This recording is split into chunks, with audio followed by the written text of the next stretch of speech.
All, ಎಲ್ರಿಗೂ ನಮಸ್ಕಾರ. Welcome back to my channel Vinu's glimpse. ನಾನು ನಿಮ್ಮೆಲ್ಲರ ಪ್ರೀತಿಯ ವನಿತಾ. ಇವತ್ತಿನ ಹೊಸ ವಿಡಿಯೋಗೆ ನಿಮ್ಮೆಲ್ಲರಿಗೂ ವೆಲ್ಕಮ್ ಮಾಡ್ತಾ ಇದ್ದೀನಿ. ಸೊ ಥಂಬ್ನೇಲ್ ನೋಡಿ ನಿಮಗೆ ಈಗ ಆಲ್ರೆಡಿ ಗೊತ್ತಾಗಿರುತ್ತೆ ನಾನು ಯಾವ ವಿಷಯದ ಬಗ್ಗೆ ಮಾತಾಡ್ತಾ ಇದ್ದೀನಿ ಅಂತ. ಸೊ ಎಸ್, ನನ್ನ ಫಸ್ಟ್ ಟ್ರೈಮಸ್ಟರ್ ಹೇಗೆ ನಡೀತಾ ಇದೆ ಅಥವಾ ಏನೇನೆಲ್ಲ ಆಯಿತು ಅನ್ನೋದನ್ನು ಈ ಒಂದು ವ್ಲಾಗಲ್ಲಿ ನಾನು ನಿಮ್ಮ ಜೊತೆ ಶೇರ್ ಮಾಡ್ತೀನಿ. So first of all, second pregnancy ಅನ್ನೋಂಥದ್ದು ಒಂದು ರೀತಿ ಡೈಲಮಾದಲ್ಲೇ ಇತ್ತು ನನಗೆ. ಯಾಕೆ ಅಂತ ಹೇಳಿದ್ರೆ ಎಲ್ಲರೂ ಎಕ್ಸ್ಪೆಕ್ಟ್ ಮಾಡ್ತಾರೆ ಒಂದು ಮಗುನೇ ಸಾಕ ಅನ್ನೋ ಥರನೂ ಕ್ವೆಶ್ಚನ್ ಇತ್ತು. ಬಟ್ ಆದರೆ ಸೀರಿಯಸ್ ನೋಟಲ್ಲಿ ಮೈ ಹಸ್ಬೆಂಡ್ ಇಲ್ಲ, ಭೈರವ್ ಜೊತೆ ಆಟ ಆಡೋದಕ್ಕೆ ಬೇಕೇ ಬೇಕು. ಸಿಬ್ಲಿಂಗ್ಸ್ ಅಂತ ಡೆಫಿನೆಟ್ಲಿ ಇಂಪಾರ್ಟೆಂಟ್ ಆಗುತ್ತೆ. ಬಿಕಾಸ್ ಈಗಿನ ಜನ್ರೇಷನ್ ಹೇಗಾಗ್ಬಿಟ್ಟಿದೆ ಅಂದರೆ ತುಂಬ ನ್ಯೂಕ್ಲಿಯರ್ ಫ್ಯಾಮಿಲಿ ಆಗಿರೋದ್ರಿಂದ ಇನ್ಫ್ಯಾಕ್ಟ್ ಕೆಲವೊಂದು ಸತಿ ಮೀಟ್ ಆಗೋಕ್ಕೆ ಆಗುತ್ತೆ ಅಥವಾ ಆಗೋಕ್ಕೆ ಆಗೋದಿಲ್ಲ, ಆ ಥರ ಆಗುತ್ತೆ. ಸೊ ಹಾಗಾಗಿ ಅಟ್ಲೀಸ್ಟ್ ಜೊತೆಯಲ್ಲಿ ಅವ್ರು ಬೆಳೆಯೋದ್ರಿಂದ ಆ ರೀತಿ ಮಿಂಗಲ್ ಆಗೋದು ಹೇಗೆ ಮತ್ತು ಆ ಲವ್ ಆ್ಯಂಡ್ ಅಫೆಕ್ಷನ್ನೇ ಬೇರೆ ಅನ್ನುವಂಥದ್ದನ್ನು ಅವ್ರು ತುಂಬ ಸ್ಟ್ರಾಂಗಾಗಿ ಬಿಲೀವ್ ಮಾಡ್ತಾರೆ. ಸೊ ಇಟ್ ವಾಸ್ ಲೈಕ್ ಆಯಿತು ಅಂತ ಡಿಸೈಡ್ ಮಾಡಿ ಸೆಕೆಂಡ್ ಬೇಬಿಗೆ ನಾವು ಪ್ಲ್ಯಾನ್ ಮಾಡಿದ್ದು. So almost it's 3 years of difference ಭೈರವ್ಗೂ ಮತ್ತು ಸೆಕೆಂಡ್ ಬೇಬಿ ಬರ್ತಾ ಇರೋ ಬೇಬಿಗೂ. ಬಿಕಾಸ್ ಭೈರವ್ ಈಗ ಸೆಪ್ಟೆಂಬರಲ್ಲಿ ಮತ್ತೆ ಬರ್ಡೇ ಆಯಿತು ಅಂದರೆ he will be finishing his 4th year. So next baby ಬಂದಾಗ ಆಲ್ಮೋಸ್ಟ್ 3 to 4 years ಡಿಫ್ರೆನ್ಸ್ ಆಗಿರುತ್ತೆ. So this is A right difference ಅಂತ ನನಗನ್ಸುತ್ತೆ. ಬಿಕಾಸ್ ಭೈರವ್ ಕೂಡ ಸ್ಕೂಲ್ಗೆ ಹೋಗ್ತಾ ಇರ್ತಾನೆ ಆ್ಯಂಡ್ ಸೆಕೆಂಡ್ ಬೇಬಿಗೂ ಸ್ವಲ್ಪ ಟೈಮ್ ಕೊಡೋದಕ್ಕೆ ಆಗುತ್ತೆ ಅಂತ ಹೇಳಿ. ಆ್ಯಂಡ್ ಇನ್ನೂ ಒಂದು ಮೇಜರ್ ಕನ್ಸರ್ನ್ ಇಸ್ ಲೈಕ್ ಈಗಿನ ಎಜುಕೇಷನ್ ಸಿಸ್ಟಮ್ ಆಗಿರ್ಬೋದು ಅಥವಾ ಪ್ರತಿಯೊಂದೂ it is been so difficult to manage ಅಂತ ಅನಿಸ್ಬಿಡುತ್ತೆ. ಸೊ ಅವಾಗಲೂ ಕೂಡ ಸೆಕೆಂಡ್ ಥಾಟ್ ಇತ್ತು. ಬಟ್ ಲೇಟರ್ ನನಗೂ ಅನ್ನಿಸ್ತು, ಓಕೆ ಎಸ್, ಭೈರವ್ ತುಂಬ ಲೋನ್ಲಿ ಫೀಲ್ ಮಾಡ್ತಾ ಇರ್ತಾನೆ. ಸೊ ಹಾಗಾಗಿ ಅಟ್ಲೀಸ್ಟ್ ಒಂದು at some point of time ನಮ್ಗೆ ಹೇಳ್ಕೊತಾನೆ. ಬಟ್ ಲೇಟರ್ ಅವನ ಏಜ್ ಗ್ರೂಪ್ ಅಥವಾ ಅವನ ಜೊತೆ ಫೀಲಿಂಗ್ಸ್ನ ಶೇರ್ ಮಾಡಲಿಕ್ಕೆ ಡೆಫಿನೆಟ್ಲಿ ಒಂದು ತಂಗಿನೋ ಅಥವಾ ತಮ್ಮನೋ ಬೇಕು ಅಂತ ಅನ್ನಿಸ್ತು. So that's when we decided to have a second baby. And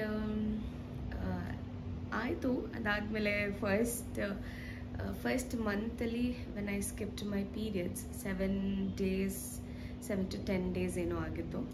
ಅದಾದಮೇಲೆ ನಾನು ಚೆಕ್ ಮಾಡಿದಾಗ UPTನಲ್ಲಿ ಚೆಕ್ ಮಾಡಿದೆ ಫಸ್ಟ್ ಡೇ ನನ್ನ ಮನೆಯಲ್ಲಿ as soon as I missed my periods. But UPT negative ಬಂತು, ಅಂದರೆ which means I was not pregnant. ಅದು ಸ್ವಲ್ಪ ಶಾಕಿಂಗ್ ಅನ್ನಿಸ್ತು ನನಗೆ. ಯಾಕೆ ಅಂತ ಹೇಳಿದ್ರೆ usually I dent miss periods from almost 3 to 4 years. After first delivery ಆಗಿ ಯಾವಾಗ ನನ್ನ ರೆಗ್ಯುಲರ್ ಮೆನ್ಸ್ಟ್ರುಯೇಷನ್ ಸೈಕಲ್ ಸ್ಟಾರ್ಟ್ ಆಯಿತು ಆವಾಗಿಂದ it was almost very accurate. So 6 to 7 days miss ಆದ್ರೂ when my UPT was negative ಸ್ವಲ್ಪ ಅಟೆನ್ಷನ್ ಅಂತೂ create ಆಯಿತು.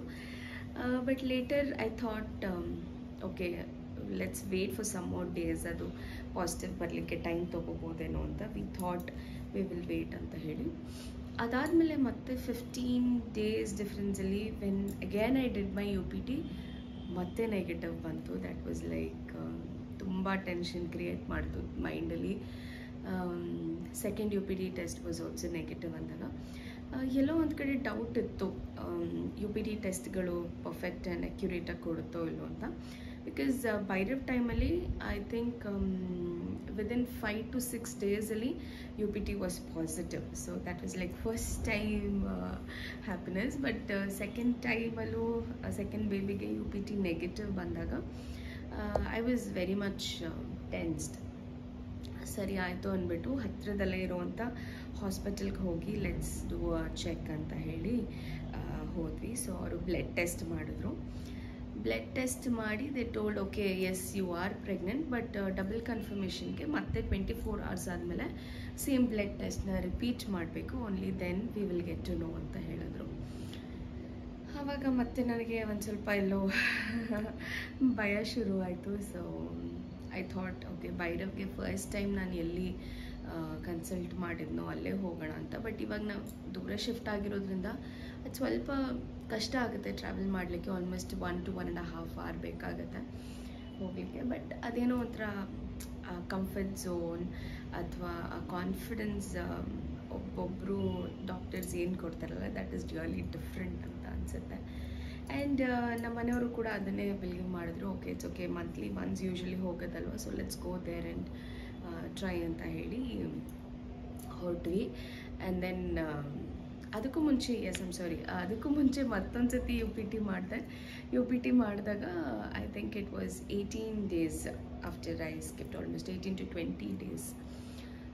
ಆದಮೇಲೆ then my UPT was positive. I still have that. ಅದೇನೋ ಒಂಥರ ಏನು ಹೇಳ್ತಾರೆ, ಅದು ಕಾಯಿಸಿ ಬಂದಿದ್ದು is like very much nice. But so this was my third UPT test I did for my second baby, and third one ಅಲ್ಲಿ positive ಬಂತು. when I saw this, actually ಇದು ಕೂಡ ತುಂಬ ಟೈಮ್ ತೊಗೊಂತು. Like as soon as you gave the sample, double line ಬರಲಿಲ್ಲ ನನಗೆ. ಅಂದರೆ ಹಾಕಿ ಇಮಿಡಿಯೇಟಾಗಿ ಫಸ್ಟ್ ಒನ್ನಲ್ಲಿ ಹೇಗೆ ಬಂದಿತ್ತು I was expecting that. So it took time almost ಒಂದು 5 to 10 minutes, ಇಲ್ಲ not 5 to 10 minutes, at least 5 to 7 minutes ತೊಗೊಂತು ಟು ಗಿವ್ ದ್ಯಾಟ್ ಟ್ರೂ ಅಂತ ಡಬಲ್ ಲೈನ್ ಕೊಡಲಿಕ್ಕೆ. ಸೊ ದೆನ್ ನಾನು ಥರ್ಡ್ ಟೈಮ್ ಕೂಡ ನೋಡಿದಾಗ ಓಕೆ ಈ ಸತಿನೂ ಇಲ್ಲ ಅಂತ ಅಂದ್ಕೊಂಡು I was like okay I don't know UPTನೇ ಸರಿ ಇಲ್ವಾ ಅಥವಾ ನಾನು ಪ್ರೆಗ್ನೆಂಟಾ ಇಲ್ವಾ ಅನ್ನೋ ಕನ್ಫ್ಯೂಷನ್ ಆಗೋಗಿತ್ತು ನನಗೆ. ಸೊ ದೆನ್ ಆಫ್ಟರ್ 5-10 minutes ನಾನು ಸುಮ್ಮನೆ ಹಾಗೆ ನೋಡಿದೆ, ಇಟ್ ವಾಸ್ ಡಬಲ್ ಲೈನ್. ಆ ಖುಷಿ ಇದೆಯಲ್ಲ, that moment when you see that 2 lines is like. And ಅವಾಗ ನೊಬಡಿ ವಾಸ್ ಅರೌಂಡ್, ಬಿಕಾಸ್ ನಾನು ಥರ್ಡ್ UPT ಮಾಡಿದ್ದು ಹಾಸ್ಪಿಟಲಲ್ಲೇ ಮಾಡಿದ್ದು. ಹಾಗೆ ಆಫೀಸ್ ಮುಗಿಸಿ ಹೋಗಿ ಸರಿ ತೋರಿಸ್ಕೊಟ್ಟು ಬರೋಣ ಡಾಕ್ಟರ್ನ ಅಂತ, ಮತ್ತೆ ಡಿಸ್ಟರ್ಬ್ ಮಾಡೋದು ಬೇಡ, ಹಸ್ಬೆಂಡ್ ಕೂಡ ಮೀಟಿಂಗಲ್ಲಿ ಇರ್ತಾರೆ, ಮತ್ತೆ ನೆಗೆಟಿವ್ ಬಂತು ಅಂದರೆ ಮತ್ತೆ ಡಿಸಪಾಯಿಂಟ್ ಆಗ್ತೀವಿ ಅಂತ ಹೇಳಿ. ಸೊ ಥರ್ಡ್ UPT ಟೆಸ್ಟ್ನ ಹಾಸ್ಪಿಟಲಲ್ಲಿ ಮಾಡಿದ್ದು. ಸೊ ಇಟ್ ವಾಸ್ ನೈಸ್, ಚೆನ್ನಾಗಿ ಅನ್ನಿಸ್ತಾ ಇತ್ತು. ಆ್ಯಂಡ್ ಡಾಕ್ಟರ್ ಏನು ಸಜೆಸ್ಟ್ ಮಾಡಿದ್ರು ಅಂದರೆ, ಸಿನ್ಸ್ ಫಸ್ಟ್ 2 times ನಿಮಗೆ ಟ್ರೂ ನೆಗೆಟಿವ್ ಬಂದಿದ್ದರಿಂದ let's go for another blood test ಅಂತ ಹೇಳಿದ್ರು. So by then we decided okay first delivery ಆಗಿ ಡಾಕ್ಟರ್ನೇ ಕನ್ಸಲ್ಟ್ ಮಾಡೋಣ ಅಂತ ಹೋಗಿದ್ದಂಥದ್ದು. ಸೊ 3 UPT ಟೆಸ್ಟ್ ಮಾಡೋದಿದೆಯಲ್ಲ ವಾಸ್ ಲೈಕ್ ಅನ್ಎಕ್ಸ್ಪ್ಲೇನಬಲ್ ಫೀಲ್ ಅದಂತೂ. ಸೊ ಫೈನಲಿ ನಮ್ಮ ಡಾಕ್ಟರ್ ಹತ್ರ ಹೋದ್ವಿ. So she did the initial test. ಅದಾದಮೇಲೂ ಇನ್ನೂ ಒಂದು ದೊಡ್ಡ ಟೆನ್ಷನ್ ಕಾದಿತ್ತು ನಮಗೆ. ಸೊ ಏನದು ಟೆನ್ಷನ್ ಆ್ಯಂಡ್ ಏನಾಯಿತು ಆ ಒಂದು ಸ್ಕ್ಯಾನಲ್ಲಿ, and after that what was the tension ಅಂತ ಹೇಳಿ ನಾನು ನಿಮಗೆ ನನ್ನ ನೆಕ್ಸ್ಟ್ ವ್ಲಾಗಲ್ಲಿ ಹೇಳ್ತೀನಿ. ಬಿಕಾಸ್ ಇಟ್ಸ್ ಲೈಕ್ ಪ್ರತಿಯೊಂದೂ ಎಕ್ಸ್ಪೀರಿಯನ್ಸ್ ಮಾಡೋವಂಥದ್ದು is a very different thing ಅಂತ ಅನಿಸುತ್ತೆ. ಹೋಗಿ UPT ಟೆಸ್ಟ್ ಎಲ್ಲ ಪಾಸಿಟಿವ್ ಇತ್ತು. ಆ್ಯಂಡ್ TSH ವ್ಯಾಲ್ಯೂ ಕೂಡ was increasing, which means pregnant ವುಮೆನ್ಗೆ TSH value every 24 hours double ಆಗಬೇಕು. Like for example, if the TSH value now is 2000 ಅಂತ ಅಂದರೆ after 24 hours it should be 4000 and so on and so forth. So ಹಾಗಾಗಿ the first confirmation ಒಂಥರ confusion S no ಅನ್ನೋ ಥರನೇ ಇತ್ತು. But after that also ನನ್ನ ಮೈಂಡಲ್ಲಿ ಒಂಥರ ಕನ್ಫ್ಯೂಷನ್ ಓಡ್ತಾ ಇತ್ತು, ವಾಟ್ ಈಸ್ ಆಲ್ ದಿಸ್ ಅಂತ. But yes, finally I mean to my second baby pregnancy. That's a nice thing, happy journey ಅಂತಲೇ ಹೇಳ್ಬೋದು ನನಗೆ.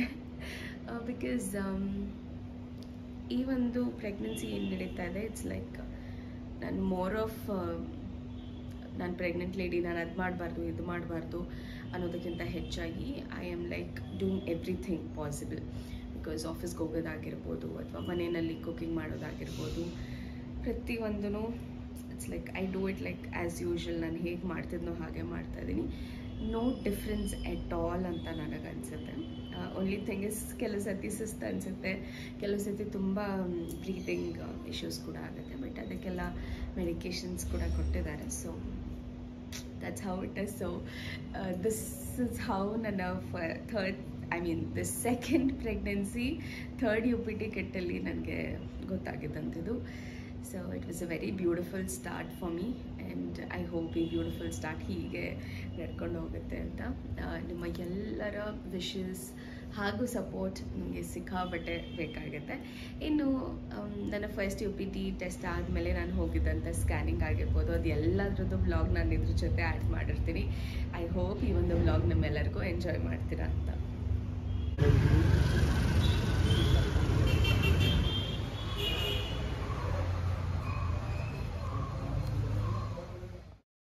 ಇನ್ನು ತುಂಬ ದಿವಸಗಳಾದಮೇಲೆ ಈ ರೀತಿ ಮತ್ತೆ ಮಗುವಿನ ಡೆವಲಪ್ಮೆಂಟು ಪ್ರತಿ ವೀಕಲ್ಲೂ ಏನೇನು ಚೇಂಜಸ್ ಆಗುತ್ತೆ ಅಂತ ತಿಳ್ಕೊಳ್ಳೋ ಅಂಥದ್ದು ತುಂಬಾ ಅದ್ಭುತವಾಗಿತ್ತು. ಒಂಥರ experience after 3 years, whole years. And yes, my first scanning ಅಂತ ಹೇಳ್ಬೋದು. ಸೆಕೆಂಡ್ ಬೇಬಿದು ಫೈಂಡ್ ಔಟ್ ಮಾಡಿದಂಥದ್ದು ಸಿಕ್ಕಾಪಟ್ಟೆ ಖುಷಿ ಆಗ್ತಾಯಿತ್ತು. And yes, initial test, blood test ಆಗಿರ್ಬೋದು ಅಥವಾ ಥೈರಾಯ್ಡ್ ಲೆವೆಲ್ಸ್ ಆಗಿರ್ಬೋದು, ಶುಗರ್ ಲೆವೆಲ್ಸ್ ಇರ್ಬೋದು, BP, ಇದೆಲ್ಲ ರೆಗ್ಯುಲರ್ ಟೆಸ್ಟ್ ಅಂತೂ ಫಸ್ಟ್ ಇನಿಷಿಯಲ್ ಚೆಕಪ್ಪಲ್ಲೇ ಆಗೋಗ್ಬಿಡುತ್ತೆ. ಬಿಕಾಸ್ ಸೊ ದ್ಯಾಟ್ ಮಗು ಬೆಳವಣಿಗೆ ಹೇಗೆ ನಡೆಯುತ್ತೆ ಮತ್ತು ನಮ್ಮ ಹಾರ್ಮೋನ್ ಲೆವೆಲ್ ಹೇಗಿರುತ್ತೆ ಅನ್ನೋ ಪ್ರತಿಯೊಂದೂ ಇನಿಷಿಯಲಲ್ಲೇ ಎಲ್ಲ ಚೆಕ್ ಮಾಡಿಸ್ಕೊಳ್ಳೋದು ತುಂಬಾ ಇಂಪಾರ್ಟೆಂಟ್ ಆಗುತ್ತೆ. ಬಿಕಾಸ್ ಅದ್ರ ತಕ್ಕನಾಗಿ ನಾವು ಬೇಕಾಗುವಂಥ ಮೆಡಿಕೇಷನ್ಸ್ನ ತೊಗೋಬೋದು. ಸೊ ತುಂಬ ಡಿಲೇ ಮಾಡಿಕೊಂಡು ಆಮೇಲೆ ಹೋಗಿ ಇದು ಮಾಡೋದಕ್ಕಿಂತ ಸೊ ಇನಿಷಿಯಲಲ್ಲಿ ಎಲ್ಲ ನಾರ್ಮಲ್ ಇತ್ತು ಅಂತಂದರೆ ದೆನ್ ಲೇಟರ್ ಈಸಿ ಅಂತಲೇ ಹೇಳ್ಬೋದು. ಸೊ ಎಸ್, ಎಲ್ಲ ಇನಿಷಿಯಲ್ ಚೆಕಪ್ ಎಲ್ಲ ಮಾಡಿಕೊಂಡು ಸರಿ ಆಯಿತು. ಹಾಗೆ ಒಂದು ಸತಿ ಹಾಸ್ಪಿಟಲ್ಲು ಎಲ್ಲ ನೋಡ್ಕೊಂಬೋಣ. ಬಿಕಾಸ್ ಲಾಸ್ಟ್ ಟೈಮ್ ಬೇರೆ ಹಾಸ್ಪಿಟಲ್ ಆಗಿತ್ತು ಆ್ಯಂಡ್ ಈ ಟೈಮ್ ಮೇಡಮೇ ಒಂದು ಹೊಸ ಹಾಸ್ಪಿಟಲ್ನ ಸ್ಟಾರ್ಟ್ ಮಾಡಿದ್ದಾರೆ. ಸೊ ಹೇಗಿರುತ್ತೆ ಅನ್ನೋ ಫೈನಲ್ ಲುಕ್ ಆ್ಯಂಡ್ ಫೀಲ್ ನೋಡ್ಕೊಂಡು ಬರೋಣ ಅಂತ ಹೇಳಿ ಇಲ್ಲಿ ಹೋಗಿದ್ವಿ.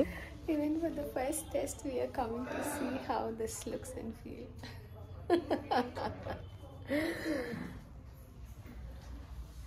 So excited. ಆ್ಯಂಡ್ ಇನ್ನು ಈ ಹಾಸ್ಪಿಟಲಲ್ಲಿ ಒಂದೊಂದು ಇಮೇಜಸ್ ತುಂಬಾ ಚೆನ್ನಾಗಿತ್ತು. ಕೋಟ್ಸ್ ಕೂಡ, parenthood a journey that fills your heart with immense love, test your patience and rewards with the greatest ಅಂತ. ಸೊ ಇಟ್ಸ್ ವೆರಿ ನೈಸ್ ಅಂತ ಅನ್ನಿಸ್ತು. ಸೊ ಎಲ್ಲ ಮುಗಿಸ್ಕೊಂಡು ಹಾಗೆ ಬರ್ತಾ ಒಂದು ಸ್ವಲ್ಪ ಏನಾದರೂ ತಿನ್ನಬೇಕು ಅಂತ ಅನಿಸಿದ್ರೆ ತಿನ್ಕೊಂಡು ವಾಪಸ್ ಬಂದ್ವಿ. ಎಸ್, ನೋಡಿದ್ರಲ್ಲ ಹೇಗಿತ್ತು ನನ್ನ first test of second pregnancy ಅಂತ ಹೇಳಿ. ಸೊ ಇನ್ನು ನನ್ನ ಅಪ್ಕಮಿಂಗ್ ವ್ಲಾಗಲ್ಲಿ ಏನೇನಾಯಿತು, ಹೌ ಮೈ ಸೆಕೆಂಡ್ ಟ್ರೈಮಿಸ್ಟರ್ ಅಥವಾ ಥರ್ಡ್ ಟ್ರೈಮಿಸ್ಟರ್ ಹೋಗುತ್ತೆ ಅನ್ನೋ ಪ್ರತಿಯೊಂದು ಡೀಟೇಲ್ಸ್ನ ನಿಮಗೆ ಕೊಡ್ತಾ ಹೋಗ್ತೀನಿ.